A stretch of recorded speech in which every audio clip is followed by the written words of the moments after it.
Salam damai sejahtera Bapak, Ibu, serta saudara-saudari semua. Untuk mengawali renungan tentang firman Tuhan ini, mari kita bersatu di dalam doa. Tuhan Allah Bapa di sorga yang melampaui segala akal, hati, dan pikiran kami, umat manusia, berfirmanlah kepada kami sebab kami bersedia untuk mendengar, dan dengan mengandalkan pertolongan Roh Kudus mampukan kami agar boleh melaksanakan kebenaran firman-Mu itu dalam hidup kami setiap hari. Di dalam nama Tuhan Yesus kami mohon kepadamu. Amin. Sebagai nas renungan firman Tuhan pada hari ini diambil dari 1 Tesalonika 4 ayat 10, 11, dan 12 yang berbunyi, "Hal itu kamu lakukan juga terhadap semua saudara di seluruh wilayah Makedonia. Tetapi kami menasihati kamu, saudara-saudara, supaya kamu lebih bersungguh-sungguh lagi melakukannya. Dan anggaplah sebagai suatu kehormatan untuk hidup tenang, untuk mengurus persoalan-persoalan sendiri dan bekerja dengan tangan seperti yang telah kami pesankan kepadamu, sehingga kamu hidup sebagai orang-orang yang sopan di mata orang luar dan tidak bergantung pada mereka." Sebagai tema yang diangkat dari nas renungan kita ini adalah berlakukan dan jalani hidup dengan tenang. Apabila kita mengingat kepada pertanyaan yang selalu dilontarkan orang dewasa kepada anak-anak, maka seringkali terdengar, "Apa cita-citamu kalau sudah besar nanti?" Kita pasti masing-masing semua pernah ditanya dengan pertanyaan seperti itu sewaktu kecil. Bahkan terkadang pada waktu diri kita sudah menjadi dan sebagai orang dewasa. Pertanyaan itu terlontar karena rasa ingin tahu, dan jawaban yang diberikan seringkali bisa dan dapat menjadi indikasi dan dari suatu ambisi. Jawaban yang kita beri tentu saja berubah-ubah, dari ingin menjadi gembala, menjadi supir truk, menjadi tentara, menjadi seorang petani, hingga memutuskan untuk belajar menjadi dokter di perguruan tinggi dalam studinya.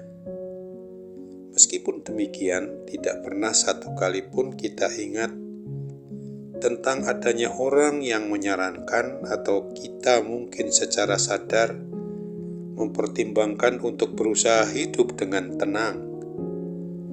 Akan tetapi itulah yang dinasihatkan oleh Rasul Paulus kepada umat Kristiani yang ada di jemaat Tesalonika.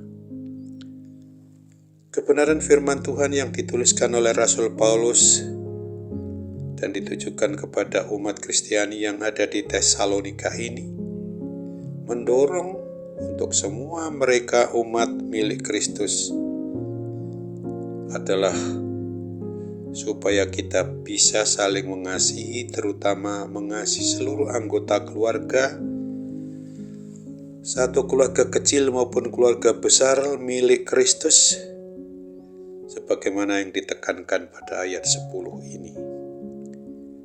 Ia lalu memberikan mereka nasihat yang mencakup secara luas apapun yang mereka usahakan saat itu, dan bersungguh-sungguh untuk menjadi tenang. Suatu nasihat apapun yang sebenarnya dimaksudkan oleh Rasul Paulus adalah di mana ia berharap dan menghendaki mereka untuk tidak mencampuri persoalan hidup orang lain. Hendaklah mereka bekerja mencari nafkah sendiri, supaya tidak menjadi beban bagi siapapun dari orang-orang yang tidak beriman percaya kepada Kristus, akan menghormati mereka. Hal sedemikian itu bukan berarti bahwa anak-anak tidak boleh mengembangkan bakat atau mewujud nyatakan cita-citanya tentang keberadaan diri mereka. Tetapi kita dapat mengingatkan semua orang, mengingatkan mereka bahwa apapun yang kelak dijalani, mereka patut mengerjakannya dengan sikap yang tenang. Jika kita melihat keadaan dunia saat sekarang ini, maka kita akan sangat sulit rasanya untuk menjalani hidup yang tenang di tengah-tengah kehidupan dunia yang penuh dengan segala bentuk ambisius yang ada sekarang ini. Akan tetapi ajaran yang menurut kebenaran firman Tuhan yang ditulis di dalam Alkitab, yang adalah kitab suci kita orang yang beriman percaya kepada Kristus, selalu relevan terhadap segala zaman. Jadi sangat mungkin kita perlu memikirkan bagaimana kita dapat mulai untuk menjalani hidup yang lebih tenang. Nasihat ataupun ajakan Rasul Paulus ini adalah agar untuk tidak mencampuri persoalan hidup orang lain dapat diterima.